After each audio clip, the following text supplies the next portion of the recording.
Well, supporters of the Indigenous Voice to Parliament have kicked off a new advertising blitz this morning. The fresh advertisements centre on personal stories of First Nations Australians. To share why a voice would make such a difference, here's a taste of one of the ads featuring Brenda Garstone from Halls Creek. It's really, really important for Aboriginal people to lead in health because we understand our people. We are able to build trust really quickly. Joining me now is Yes23 campaigner Thomas Mayo. Thanks for your time.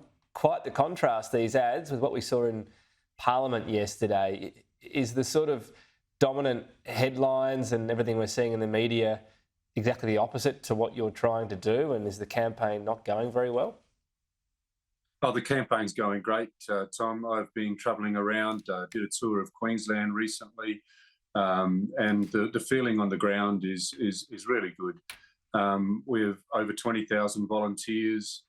Just wearing the shirt in public, attracts a lot of smiles and a lot of people saying that they're going to vote yes. So, that's what I'm interested in, is how, the people are deciding to walk with us, and it's really a great feeling out in public.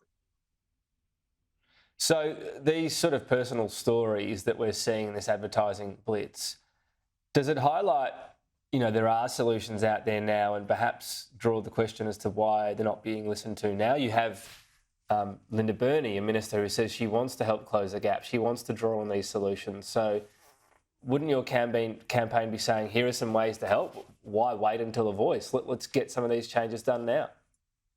Well, there is a lot of work happening right now, and a voice is going to be key to seeing, progress on closing the gap in a much more, efficient and we'll see results sooner. It is the key, as said in these advertisements, to the solutions that are coming from the communities, reaching the decision makers. But then there's also the work of shaping policies, of improving policies, of pointing out policies and programs that aren't working. The Voice will have a lot of work to do.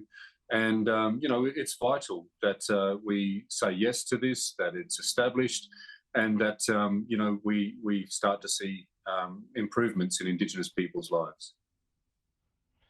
Information you've released today, you say that focus groups that the Yes campaign's been conducting are saying they're just hearing from politicians, they're not getting enough information. So yesterday's scenes in Question Time, which were featured on, plenty of news packages, were they exactly what you don't want right now? Yeah, we're tired of political games being played with our lives, when we see that, very recently in Question Time, as you mentioned. We want to see, genuine partnership with Indigenous people to get results. That's what we want to see. Leave's not granted, but if you move to what happened yesterday was obviously attacks from the opposition, but a pretty forthright attack back from Anthony Albanese. Would it be better for your campaign than, rather than, targeting Peter Dutton personally, he got up and just had positive messages to say about the Voice? Would that be better for your campaign rather than what transpired? What happens in Canberra is, just the everyday politics of Canberra. What matters is the conversations that are happening on the ground. Australian to Australian, talking about what this means to all of us, how it's unifying. It's a real time to celebrate, really, that we have this opportunity. There's been so much hard work, Tom, for us to have this opportunity. Indigenous people have been striving to be heard since Federation. There's been multiple statements and petitions. All of them have called for a voice. Almost all of them were dismissed and ignored. And we've continued to advocate for this. We know that voices have been silenced throughout the history of our struggle, and we have to learn from that. And we know that the best results come when we do have representation. And we know that things get worse when we don't. And so this is really about setting the standard in Australia, that when decisions about policies and laws are made specifically about Indigenous people, that we have an opportunity to help shape those, to guide the Parliament to get those things right. And that's the discussions that are happening on the ground. Okay. That's what these ads reflect. And that is really the great hope of this, that it's going to be a change in the way we treat Indigenous people.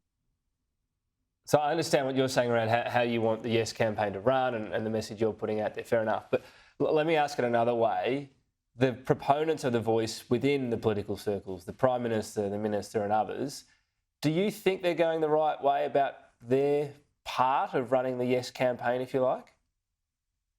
Well, again, I mean, what happens in Canberra is politics, and people are going to throw rocks across the different sides of Parliament and all that sort of stuff. But, you know, Well, that's again, what normally happens, and that's what's happening here.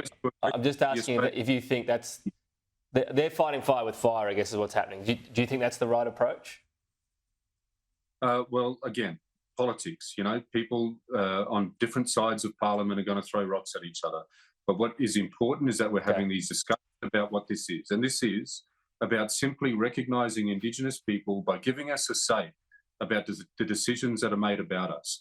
It's common sense that when decisions are made about a people, that we ask them what the best way to do those things are, what the solutions are. And all the evidence shows that that is how we're going to get the best results. And, you know, that's what this voice is about, a voice to the Parliament. What happens in Parliament has nothing to do with what the voice is going to do to help Indigenous people be heard and to get better outcomes on health, education. Well, except even if a voice passes, it's the Parliament that has to actually pass legislation to make it happen. So politics and politicians will matter. Let me ask you this just finally. Ullaru's statement from the heart includes... There'll be an expectation from the Australian people that they work with Indigenous people to get better outcomes. That's what a referendum is about. It's the Australian people saying to Parliament and all future parliaments that we should respect what Indigenous people have to say and understand that they have the solutions to the problems. And that's the expectation that we're setting up here, fairness. Okay. I mean, my point is that the referendum question is a very short and sharp one. The Parliament actually decides what it actually looks like with a lot of the detail. But let me ask you this question finally. Ullaru's statement from the heart includes, of course, a Makarrata Commission, and we're talking about treaty ultimately. So how does treaty look in your eyes? How would that play out in the Australian system? Well, treaties are already underway, and with bipartisanship in Queensland, the process begun with bipartisanship. Tasmania, a Liberal state, has begun treaty. And we know from both Indigenous and non-Indigenous experts that they're going to take 30 to 40 years, many decades. This referendum is about voice. It's about us being able to help to shape policies and laws, to see a turnaround in the widening gap, to see Indigenous people be able to have better lives, and to also celebrate that we share over 60,000 years of continuous culture and heritage, unique in the world. And so this is a wonderful opportunity for us as Australians. You know, it's something to celebrate. And I really look forward to it getting across the line.